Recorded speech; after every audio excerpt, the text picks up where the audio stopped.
ta sa mga Dios. Karong oras sa gusto nako nga ma-activate ang mga butang na kinahanglan ma-activate sa kinabuhi. Wala ko kabalo kung sa imong kinaiya kagahapon kaganina. Wala ko kabalo kung sa kanang klase ng pagkatao. Pero listen, dili interesado ang Ginoo sa imong kagahapon. Dili interesado ang Ginoo sa imong nabuhat kaganina. Interesado ang Ginoo nimo karon para umat. Amen? Interesado ang Ginoo sa imong good future. Ibutang sa imong kasing-kasing nga wala di malisod sa Ginoo. Ang tao ra ginaguna-una nga kung saan ka ba imposible man siguro posiblihan ta ka posible gyud sa Ginoo. Kung gusto nimo mausab dagan sa imong pamilya, naa ba kay mausab kinahanglan usabon sa imong panimalay, kaya na sa Ginoo. Ang gihulat sa Ginoo karon ikaw ang imong personal na dedication, ang imong personal na commitment, na din ipakita nimo sa Ginoo nga musalig ka niya, na bisan karong orasa mo bisita ang Ginoo sa imong panimalay. O dili lang sa imong panimalay, mo bisita sa imong kasing-kasing. Posible ba nga karon napay imong gibati nga bugat kayo, wala ko kabalo. Nakay gibati karon nga wa ka kasabot, nga bugatan kay ka. Nagbuol kay ka, worry kay ka. Pero karong orasa, mamalandong ka. Nagtuo ko nga karong orasa na ay kamot si Lord nga mubikap sa iyong kasikat. Sige dahil, piyo imong mata niya, iduko imo ang ulo.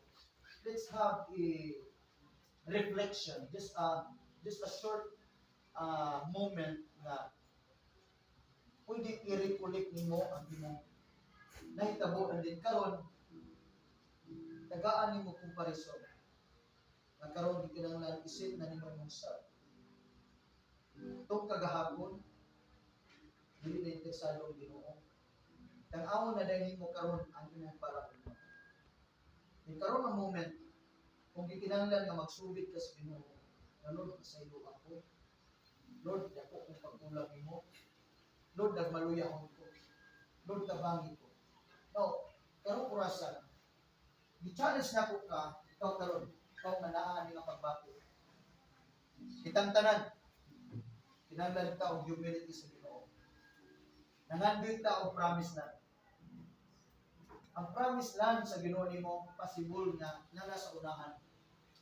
Pero karon naa ka sa imong gitawag proseso. Naa ka karon sa sitwasyon nga na-confuse ba ka? Naglibo ba ka? Nasakitan ka, nag-uol ba ka? Pero makaigsunan, karong orasa tuguti ang Dios na mamuhat sa imong kasintas. Pinagi sa ngalan ni Kristo Jesus. Now, come on, open your mouth. I-declare imong personal na prayer. Dahil kinahanglan mo usab sa imong panimalay, usab sa imong kaugalingon, usab sa imong kasing-kasing, usab sa imong mga minahal sa kinabuhi. Now, karon nga moment, hallelujah. Maplay mo nga pero. Gusto ka nga mausab imong dagan sa kinabuhi. Sugid karon sa ngalan sa Ginoo. Manayon ng Bible, if you confess with your mouth that Jesus is Lord and believe in all your hearts that Jesus raised from the grave, then you shall be saved. So that's the power of confession, declaring His name, that His name is above everything. If you confess with your mouth that Jesus is Lord, naisugid karon kasi Jesus siya ang Ginoo, siya ang Diyos sa iyong kinabuhi. Siya ang tagiya sa imong kinabuhi. Hallelujah. Come on, open your mouth. I-declare sa imong kaugalingon by faith. Nagkaroon orasa, mamuhat si Lord. Mahimo ning turning point nimo karon. Nagpun ka sa Ginoo sa imong promise land. Wala ko nasayon sa imong promise land. Kaya promise land sa Ginoo, lindot pa sa tanang lindot. Wala ko kabalo na ikaw di ay isaaran sa Ginoo, lindot kaayo na pagmaon. Gandaman sa Ginoo, lindot kaayo na pagmaon. Dahil ba ka sa Ginoo sa lain nasod, kinahandoy ka. Tagaan ba ka sa Ginoo ng negosyo, lindot na trabaho, mahuman ka sa imong kurso. Mao may gusto sa Ginoo. Pero ang imong kinabuhi karon naa ka sa imong journey. Usahay Samtang karon nagalakaw ka, ay mga butang na gustong hasol nimo. Nay mga obstacle, nay mga challenges niya. Pero yung dumi, niya si Jesus ang imong kinanglan. Aron muhatag kanimo kamo. Siya lang ang dalan na moadto ka sa kadaugan. Si Jesus lang ang dalan na moadto ka sa imong lindot na kaugmaon. Wala na laing dalan. Only Jesus. He is the way, the truth, and the life. Si Jesus ang imong gikinanglan ng lingkod diya sa imong kasing-kasing. Maghari diya sa imong kinanglan. Imo sa ang puno, isugid mo sa imong baba. Na si Jesus, He is Lord over your soul, over your spirit, over your mind. Hallelujah. Praise God. Now, please pray after me. Declare this prayer sa imong pagalingon. Lord Jesus. Lord Jesus. Ako mismo, Lord Jesus. Lord Jesus. I thank you, Lord. I thank you, Lord. That from now on, From now, I trust you trust you and I believe with all my heart, with all my heart, with all my soul, with all my with soul. all my strength. Lord Jesus, apart from you, I am nothing. And I need you, Lord. You will reign in my heart from today. You are my Savior. You alone, who is the way, the truth, and the life. Lord Jesus, forgive me for all the things that I have done wrong. Lord Jesus, cleanse me, wash me by your precious blood. Make me whole today, Lord. Make me pure today.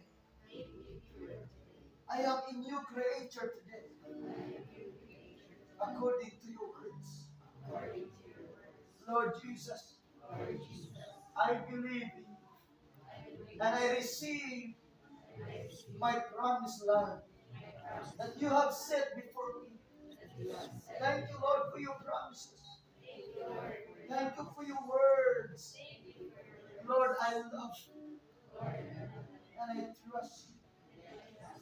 Give me more courage to endure, to persevere in serving you, Lord.